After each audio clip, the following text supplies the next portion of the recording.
Jolo was alleged to have played a key role in defrauding Malaysia's 1MDB sovereign wealth fund of more than $4.5 billion. Malaysian State Fund set up in 2009 to push development through foreign investment and partnerships. Absconded with, we think now, $8 billion a decade ago. It's an incredible story. Yeah, at one point, Jolo had more spending power than just about anyone on Earth. Because he had liquid cash in his account. The last we know where he is, he was in China. Gambling and women. He had a private plane. Luxury yachts and homes in the Hamptons. Raised $6.5 billion with Goldman Sachs. And he just goes ahead and steals it, takes half of it. $8 billion a decade ago. It's an incredible story. He basically persuaded the then Prime Minister of Malaysia, Najib Razak. The biggest names in Hollywood, including Leonardo DiCaprio, Paris Hilton, and Alicia Keys. Now, Jolo is on the lam. Najib Razak has been found guilty of all 7 corruption charges. Last week, Malaysia's former Prime Minister, Najib Razak, went on trial over one of the biggest corruption scandals. $4.5 billion from the country's sovereign wealth fund, 1MDB. Well, first of all, it's not true.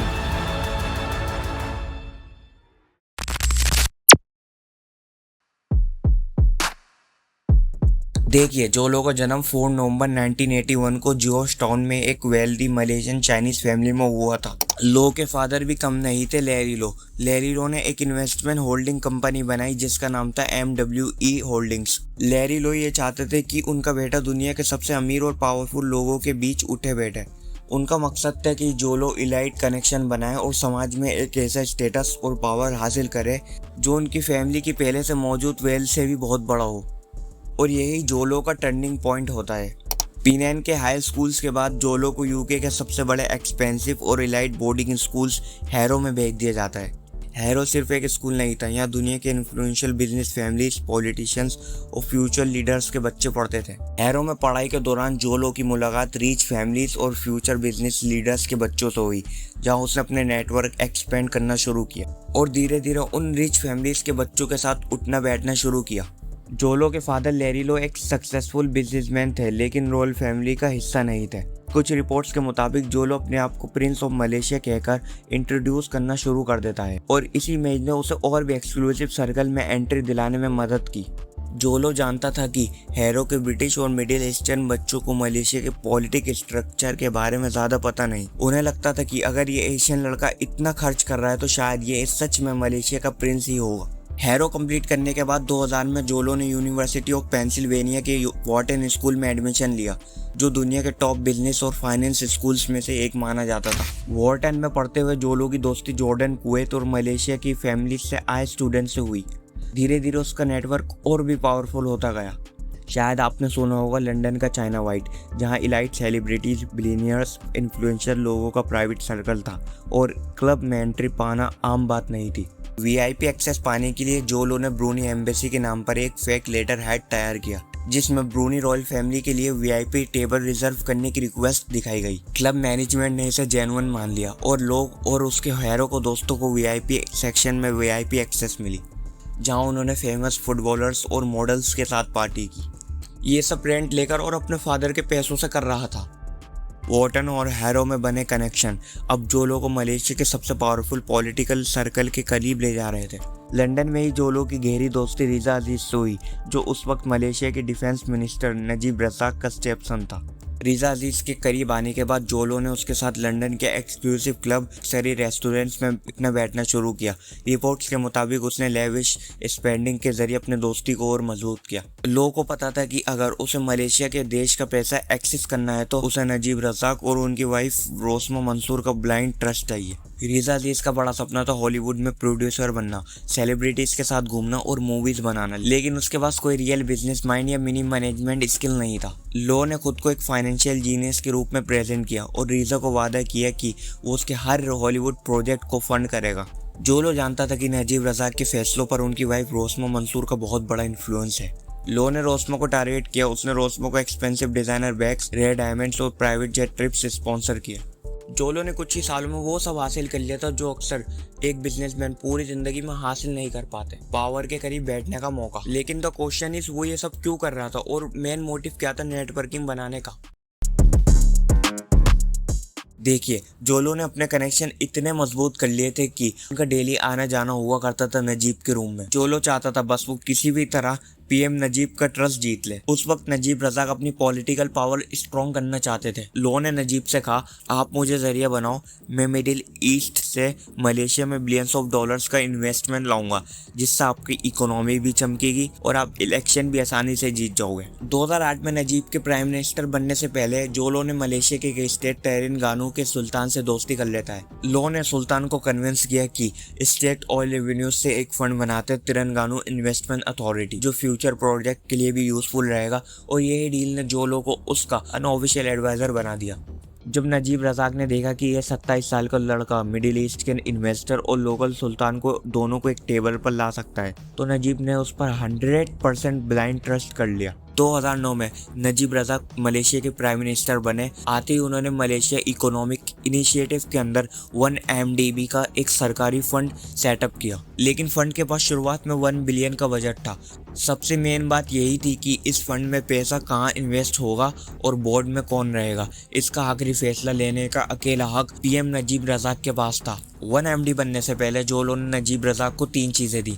उनके बेटे रिजा को Hollywood dream, उनकी wife रोस्मा को luxury और VIP चीज़ें, और खुद नजीब को पॉलिटिकल इकोनॉमी पावर का वादा। इसी 3-वे ट्रैप की वजह से नजीब ने 1 MDB फंड की पूरी चाबी जोलो के हाथ में सौंप दी। 2009 में जोलो ने $1 बिलियन पर अल्फा नेरो नाम की मेगा यॉट रेंट की। इस मेगा यॉट पर जोलो ने मलेशिया के PM नजीब रजाक और सऊदी अरब के प्रिंस तुर्की बिन अब्दुल्ला, जो पेट्रो सऊदी इंटरनेशनल का को-ओनर था, दोनों की मीटिंग करवाई। जोलो ने PM नजीब को कन्विंस किया कि पेट्रो सऊदी के पास सऊदी किंग अब्दुल्ला की बैकिंग है और वो मलेशिया में बिलियंस ऑफ डॉलर्स इन्वेस्ट करना चाहते हैं। नजीब रजाक एक्सेप्ट कर लेते हैं। 1 MDB और पेट्रो सऊदी ने मिलकर एक जॉइंट वेंचर कंपनी बनाई।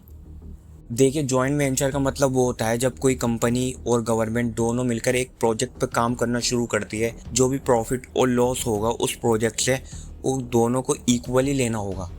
1 MDB को इस जॉइंट वेंचर में $1 बिलियन कैश डालना था। तुर्की बिन अब्दुल्ला ने क्लेम किया कि उनके पास तुर्कमेनिस्तान में 2.7 बिलियंस के ऑयल फील्ड्स हैं। 29 सितंबर 2009 को 1 MDB ने $1 बिलियन का ट्रांसफ़र इनिशिएट किया, लेकिन जोलो ने बैंक वायर्स में क्लेवर स्प्लिट कर दिया। $300 मिलियन यह सच में जॉइंट वेंचर के अकाउंट में गया। पेट्रो सऊदी के पास $700 मिलियन जोलो ने एक 1 MDB मैनेजमेंट से कहकर बाकी $700 मिलियन एक अलग बैंक अकाउंट में भिजवा दिए। ये $700 मिलियन गुड स्टार लिमिटेड की कंपनी के अकाउंट में गए, जो स्विट्जरलैंड के काउट और को बैंक में था। गुड स्टार लिमिटेड का अकेला ओनर बेनिफिशियरी जोलो खुद था। जोलो ने 1 MDB के लोगों को बताया कि गुड स्टार पेट्रो सऊदी की ही एक सब्सिडियरी है। गुड स्टार लिमिटेड एक गोस्ट कंपनी थी, जिसे शेल कंपनीज भी बोला जाता है। इसका मालिक दुनिया की किसी भी एजेंसी के लिए लगभग नामुमकिन ही था। जब स्विस प्राइवेट बैंक के कंप्लायंस डिपार्टमेंट ने देखा कि $700 मिलियन एक 28 साल के लड़के जोलो के अकाउंट में आए हैं, तो उन्होंने सवाल उठाया। जोलो ने एक fake loan agreement document submit किया, जिसमें दिखाया कि ये पैसा सऊदी किंग के इन्वेस्टमेंट रीपेमेंट के लिए आया है। बैंक ने सस्पिशियस ट्रांजैक्शन फ्लैग नहीं किया और पैसा अप्रूव कर दिया, और ये प्लान भी सक्सेसफुल हो जाता है लोगों का, और लोग यहाँ तक आते आते मिलियनर बन जाता है। 2012 तक पहुंचते 1 MD स्कैंडल का रूप पूरी तरह बदल चुका था। तब जोलो छोटे ऑफशोर अकाउंट और हीस्ट के जरिए चोरी कर रहा था। वॉल स्ट्रीट पर 2008 के फाइनेंशियल क्राइसिस के बाद नए स्ट्रीट की वजह से मुनाफा कम हो रहा था। गोल्डमैन के टॉप लीडरशिप ने मोनेटाइजिंग द स्टेट की एक नई स्ट्रेटेजी अपनाई, जिसका मतलब था डेवलपिंग कंट्रीज के सोवरियन वेल्थ फंड के साथ डील करके उनके सरकारी खजाने से मोटे कमीशन और अंडरराइटिंग फीस निकालना। और यही चीज़ जोलो को क्लियरली दिखती है एज एन अपॉर्चुनिटी की तरह। देखिए, जोलो ने अपनी नेटवर्किंग बैंक में भी अच्छी तरह कर ली थी, तो तभी उसकी मीटिंग टीम लीजनर से होती है। जो कि गोल्डमैन सैक्स का फॉर्मर इन्वेस्टमेंट बैंकर था। जोलो टीम लीजनर से मीटिंग करता है और उसे अलग से कमीशन देने का वादा करता है। ये डील भी दोनों की पूरी हो जाती है। गोल्डमैन सैक्स ने ग्लोबल इन्वेस्टर से 1MDB के नाम पर टोटल 6.5 बिलियन अपने 3 अलग अलग बॉन्ड डील्स के जरिए रेस किए, प्रोजेक्ट मैग्नोलिया, प्रोजेक्ट मैक्सिमस और प्रोजेक्ट कैटेलाइज।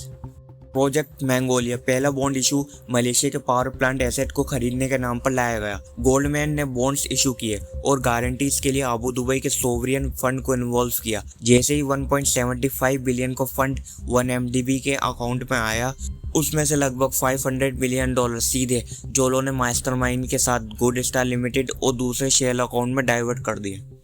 कुछ ही महीनों बाद दूसरा बॉन्ड इशू लॉन्च हुआ, प्रोजेक्ट मैक्सिमस। इस बार रेस किए गए फंड में से लगभग 719 मिलियन शिफॉन ऑफ हुए। इस पैसे का इस्तेमाल मलेशिया और अबू दुबई के उन अफसरों को रिश्वत देने के लिए हुआ जिन्होंने डील पर साइन किए थे।